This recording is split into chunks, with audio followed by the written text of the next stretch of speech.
Mark from Top Local. We're here with Bernie Pawlik, Pawlik Automotive in Vancouver, Vancouver's best auto service experience. How you doing, Bernie? I'm doing very well, Mark. So we're going to talk about a GMC Sierra Duramax diesel that you did a fuel filter replacement on. What's the story with this vehicle? Well, this vehicle was brought to us for a maintenance service, and excuse me, there's a bit of feedback here. The vehicle was brought to us for a maintenance service. It needed a full check over, an oil service, and just general maintenance. It was also due for a fuel filter. And the reason I'm talking about it today, fuel filter seems like a pretty basic service, but there were some interesting things we found on the fuel filter. So what was interesting about this fuel filter replacement? Well, fuel filters are something especially important on a diesel. A lot of gasoline cars no longer have a replaceable fuel filter. It's built into the gas tank. But on a diesel, it's still a replacement item. It's very critical. If you get any water in the diesel injectors or any dirt, they're done for. So it's critical to keep a very clean fuel supply and water-free. All fuel filters have a water separator built into them.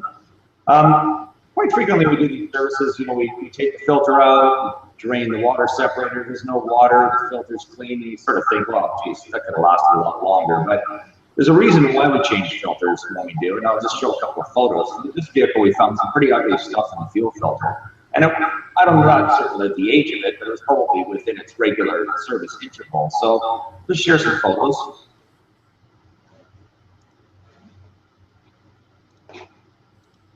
So this, if you see that okay, Mark? Yep.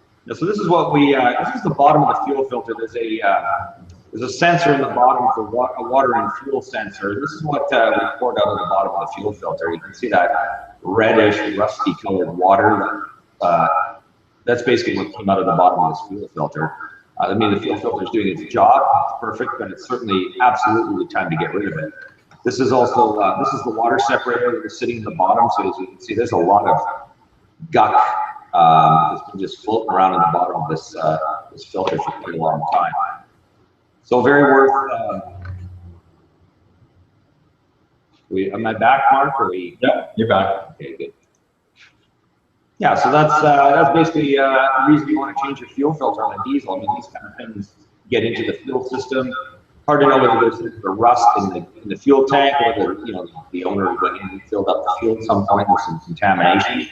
But this is why you want to change your fuel filter on a regular basis. So how often do you change fuel filters on these trucks? Well, I don't have the interval off the top of my head. We have maintenance schedules we look at. But one thing about these 2009 era GMCs, they have a maintenance reminder that comes on the dash. It'll tell you, when your oil's due for service. It'll tell you when your fuel filter is due for replacement. I can't remember what the time frame is, probably 30 to 40,000 kilometers, but I would recommend don't go any longer than 30,000 kilometers. Change it every at least a couple years if you don't drive a lot, because you never know what's in there and what kind of damage will happen.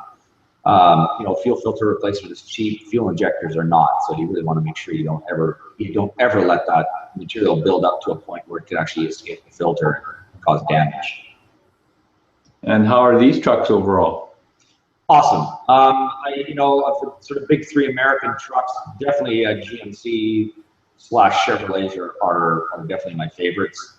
I think that they combine like a really well-built engine, very reliable, not a lot goes wrong with them. It's got the good engine, plus it's got the body and the whole chassis of the vehicle is very good. The Dodges, the engines are fabulous with it. Front ends require repairs and replacement. Ball joints and tie rod ends don't last long. The Chevy's very durable. I think the best value for sure, and less engine problems with Fords. Although the 6.7 liter Fords don't seem to have any problems as of yet, but the earlier generation Fords were definitely issues, as we've talked about. So if you're looking for a diesel American truck, I just go straight to a GMC or Chevy right away. So there you go. The expert opinion of Bernie Pawlik of Pawlik Automotive in Vancouver. They're Vancouver's best auto service experience, 16-time winners of best auto repair and service in Vancouver as voted by their customers. You can reach them at 604-327-7112. They're very busy, so you have to book ahead, or check out their website. Tons of videos on there, years worth now, pawlikautomotive.com. Thanks, Bernie. Thanks, Mark.